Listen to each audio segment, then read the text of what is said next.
It's great. It's such a privilege and a pleasure to be here to talk about something that's very close to our hearts at Twitter, which is the millennial consumer. We obsess over knowing these consumers better and more intimately. And as we look at, the world, across the world, there's about 500 million tweets that happen every day. Most of the time, it is tweets that are public, that are live, that are conversational, and they're actually quite distributed widely across media, digital portals, TV, etc. So what this really does is it makes Twitter, we view it as the world's largest focus group, if you will, because you're able to really tap into the thoughts real time of what people around the world are thinking about and talking about right here. If you think about the internet humanity today, the internet sort of breaks down. There's a number of platforms that are very look at me, right? It's my next selfie, it's my perfect life, it's my painted toenails, it's same puking rainbow, different face, right? And there is a place for this. But one of the things we realize is that we actually at Twitter, we don't have this type of behavior from audience. So we actually see interests of people, and this allows us to tap into what they're really thinking about, what they really care about, right? So it's very look at this behavior. So whether it's the Thai cave rescue, or it is BTS performing in a big way, or it's a sporting event and a new record set. So for us, that sort of tells us a little bit more about, we're an interest network. And so we come at the millennial question from what are the interests of people in our world. But let's start with some universal truths. I'm going to talk to you about Asian millennials, but there are some universal truths about millennials in general, globally. This you would have seen. I love that human evolution has brought us to a point where, the attention span of a human being is about the same as goldfish, right? And I'm sure you've seen this or heard this in some form before. Love it. So this is definitely challenged attention spans, it's challenged marketeers, it's challenged platforms like us to really be able to think, how do you engage, and what is the new equation of engaging content with millennials? One of the things that we found, and this is some of the things that I'm talking about now are very true for feed-based platforms, and we found this from research on our end. Millennials are thumbing through their feed and consuming content lightning fast, right? This is beyond what we originally expected, particularly video, right? And video sort of become the currency of content to a large extent. What we found, and this really surprised us coming out of research, is that our millennial consumers actually remember things much faster than the global average demographic. In fact, it takes them no more than 0.25 seconds of watching a video to really start internalizing the awareness and the message around the video, be it content or advertising. Right? And so this has been fascinating. So not only are they consuming much more, thumbing through a feed, they're also remembering at a lightning speed. So this is a really good backdrop to sort of dive into sort of the Asian reality. Right? If you think about 2020, half the world's millennials will be in Asia. And that has a very powerful impact on economies, on workforces and industries. Just, a couple of staggering facts just from two industries that I took away and walked away from this stat. Thinking about e-commerce, if e-commerce here in our part of the world were, if the e-commerce revenue were a country, it would be the 5th largest GDP of the world. Staggering fact, but true. The second piece is 1 in 10 jobs in this part of the world will be in travel, and tied primarily and driven and fueled primarily by this demographic shift of half of the world's millennials being here in Asia. So we look at millennials, and we've sort of deep dived into this segment in Asia around a few different pillars. The first is sort of the hyper-connectedness of this demographic. So it's no surprise that this is a community that has been born in the space age. They absolutely love their mobile phones. They're addicted to technology, and they actually love science. So it's a really nice extension and a behavior that we don't necessarily see in other demographics. What does this do, this technology obsession, and how we see it play out in the digital shopping world, right? In e-commerce, for instance. 42% of millennials are actually shopping on mobile in Asia every week, right? And this is a big departure. The older generation or the non-millennial demographic is doing this about 27%. In Asia, in any way, we anchor very heavily on mobile shopping, but this is sort of a significant stat that it's weekly behavior. It's not a once in a while, episodic piece. And if you sort of compare what millennials are likely to do versus the older generation here in Asia, shopping on mobile is the first piece. There's 69% of them are likely to shop on mobile. But the other two significant pieces that really stood out were food delivery, being something that has become very innate in the Asian millennial. And the second piece is transferring money on the go. Right, and no surprise there in the sense that you can see the correlation to the fact that those two industries have a very vibrant adoption in the startup ecosystem as well. If you flip it, what are they not likely to care about? Only 18% of the millennials actually care about transaction safety. So it is an interesting one. There is less obsession, so there's less friction to adopt transactions in the digital world. But it does also get them in a position of vulnerability when it comes to larger security threats and worrying about privacy and things like that. So the vulnerability is a little bit higher there for that audience. Another interesting way to look at the insights is, so how do the Asian millennials actually differ from the Western millennials, right? And the interesting pieces that stood out for me was a focus on quality from the Asian millennials versus, let's say, a focus on packaging. So Asian millennials are unlikely to be, oh, that's gorgeous packaging, let me fall for it and let me buy it. They still are very focused on packaging, on quality. The other piece here, and may not be a big surprise because we've probably seen this and felt this around us, that the influencer effect or the social proof effect is a strong area of affinity and driving of action in the Asian millennials, versus the impact of a more direct form of advertising in Western millennials. Other than that, the trend that stood out is discovery and purchase online. Asian millennials are very comfortable doing. So this desktop to mobile transition and sort of coexistence within any commerce transactions happens less and less in Asia. And the comfort with deals and mobile payments is something as well that stood out for Asian millennials.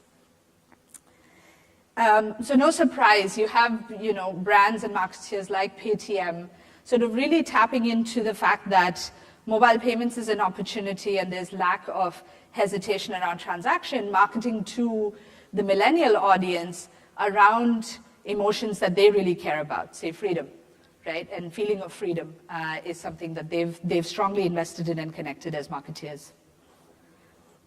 The second big pillar to sort of think about is beliefs, right? A very, very core and very defining element of Asian millennials, whether it is the climate and the environment, or it is the civic duties and politics, or it is finding purpose in life and supporting finding purpose in the world around us. This is something that the Asian millennials feel very, very strongly about, right?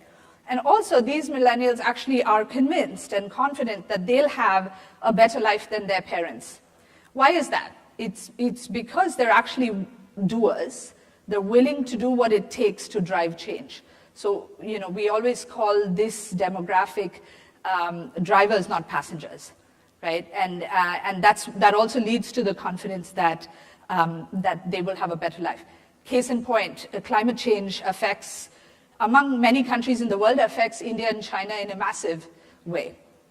And yet you have the millennial population in India and China very leaned forward to solve some of the big climate change problems in their small micro ways in their day-to-day life, much more so than other parts of the world. Right? So they're facing the brunt of it, but they're also willing to take action and be able to drive against it. I'd love to share an example of sort of a very interesting movement we're seeing in one of the big millennial markets in India. Between now and 2030, we actually see 1 million youth turning 18 every month. And that's a really big set of audience that's coming into becoming citizens. And when we asked them what they thought their superpower or their responsibility or what they're most excited for, we surveyed a bunch of youth on Twitter in India, and we said, so what is their power that they think coming into being 18? And their biggest, the predominant answer was voting rights, right? And 94% of this audience actually expressed an intent to vote in the next elections, right? And that's a really big fact. That's a really big population of millennials coming into their own and saying they would like to exercise their civic responsibility, starting with voting. There's a lot more that they could do and would want to do as well. Elsewhere around Asia, we've seen moments of this desire to drive equality on many spheres of life, whether that is same-sex marriage and marriage equality, whether that is gender equality, whether it's other things. So Taiwan, Australia, India, all going through different versions of conversational moments, and we see it play out as massive peaks of conversation on Twitter, where it correlates very well to what ultimately action comes about in that country around marriage equality, for instance. We also see brands kind of tapping into that sentiment, and I would say brands have been hesitant in the past on how much they would want to associate with movements and things like that, and how best brands associate with these movements to connect with consumers. But I think the millennials are leaving brands no choice there. They are essentially seeking out, and this was ANZ Bank in Australia, sort of really coming out around the gay parade and expressing their support publicly to be able to say we stand by, by some of the things around marriage equality that were happening. Elsewhere, we also see the whole gender equality and fighting for gender equality becoming a big moment, right? We had movements like Ain't No Cinderella, where people came out and posted moments of themselves having fun, saying, hey, we have an equal right in this world and we will stand up for it. So it's been interesting to see that. And Grab in Malaysia did interesting things as a platform where they started really marketing with a purpose features that were enabling safety of women, right? So it's a really nice way to bring product marketing and purpose together to be able to connect with an audience that clearly cares about this. But you know what? Consumers want brands to stand for something. And this is particularly true and pushed by this millennial audience in Asia. If you think about 75% of the audience expects brands to make a contribution to their well-being and quality of life. And they will, actually, from all of the research that we've done, they will buy or boycott a brand based on its position on a social issue. Right? This is a big departure from the world in the past. And this is a quote that I really like. Simon Sinek, one of, I have to believe, many people's favorite sort of thinkers of the day. People don't buy what you do. They actually buy why you do it. So it's a really powerful sentiment that captures, in a sense, what these millennials are feeling and going through at the moment. Unilever, we had Paul Pullman sort of come out and make a really wonderful statement in leading a lot of the thinking as a company and how they connect with millennials around the world, and primary purpose of business is to serve society, only then will shareholders prosper long term. And there's a really great correlation between what this large millennial segment represents as a consumer audience and what they're driving in terms of change in industry and society around them. The next piece, you can never talk about millennials and not talk about lifestyle, right? Because honestly, that's what we associate most with them. I can say they because officially I'm depressed that I'm not part of that millennial group anymore. But this group are always on, scouting for what is that next new travel love, right? So think about how we have segmented travel purchase behavior in the past, right? There's a discovery phase, there's a planning phase, there's a buying phase, and that has sort of been turned on its head by this obsession of millennials with travel. 76% of millennials are constantly looking for the next new destination to go through, but they're not planning that vacation at that point, right? When it comes to planning, they're getting further and further last minute about it. So 65% of them only look for holiday information just prior to booking. So it's an interesting dichotomy where the discovery phase and the dreaming phase about travel is always on, but the purchase phase seems to be shrinking more and more. Right?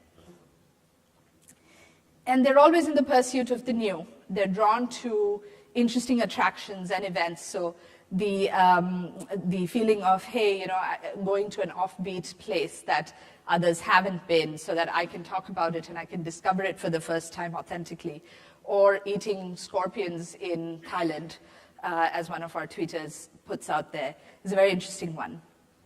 Moving from sort of the travel segment of lifestyle, the other two trends that we see from just volume of tweets coming from this segment are clean eating, or eating healthy, if you will, and fitness. And these are sort of intertwined in a very, very big way with this community. So there's a constant obsession with what you eat, the diets you're following. There's passion around methodologies of one way of eating versus another way of eating. There's constant experimentation, and we see this play out in tweets, and the same with fitness too. So the final segment here that I want to talk about is home, and the feeling of home. What has been interesting to see is that Asian millennials are no longer in a position to afford houses very easily. So they are not intending to leave home and leave parents and the parents' home as easily as before. 63% of the people we surveyed actually live with their family in this demographic. So this is definitely the time to first purchase of their own home has extended significantly, and this acceptability to live with family starts to show, particularly in the Philippines, where people are actually very comfortable talking about this publicly. You hear and we see volumes of tweets talking about how, I thought about it, I'm this age and I'm still with my family, but hey, I'm really grateful for the family and the support and the love. My feeling of home is tied to them. So it's been interesting. There's another interesting trend here that the concept of home for Asian millennials and this group in particular doesn't necessarily fit just within the four walls of your house. So this has been a significant change, and IKEA did a bunch of research here that was very interesting, talking about why this might be the case. So this unsettled feeling of the four walls of your home not feeling like home oftentimes. And either it's attributed to sort of lack of comfort or belonging or security. And very often that feeling of home is not necessarily the four walls, but it might extend to a different place that feels more like home. So if you think about why co-working spaces to a large extent are doing incredibly well, is that feeling of home and that belonging and community actually extends in there, and people are very happy to spend a lot of time there, and their emotional sense of home might be not their physical place of living, but actually their community or their co-working space or their office or some other space. It could be a different space. Ultimately, a tweet here from a consumer going to a bookshop and really feeling at home there, and that says feels like home. But it's an interesting shift of emotion on what feels like home for this group, and it's definitely one that a lot of marketeers attempt to try and bottle up this feeling of home and this feeling of security. It's a very desired feeling and emotion that today the millennials are missing oftentimes. So with that, just a quick recap on bringing some of these insights together. Our audience, incredibly tech savvy and tech addicted, extends also to science. There's been a collapsing of highbrow science and lowbrow science, if you will.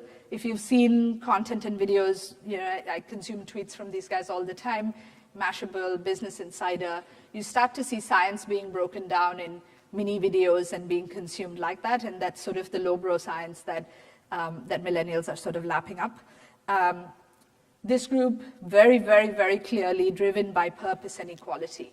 And this is probably the biggest sort of shift to look out for and to form an opinion as marketeers and as an industry on how you will engage around these topics, which are often tough topics and business and industry has generally kept away from in the past. And how will you engage with this audience around that? And the last piece, travel and fitness obsessed community. 1 in 10 jobs in this industry will be in travel, purely driven by that demographic. There's a lot to think about there. Thank you very much. It's been a pleasure. Thank you very much.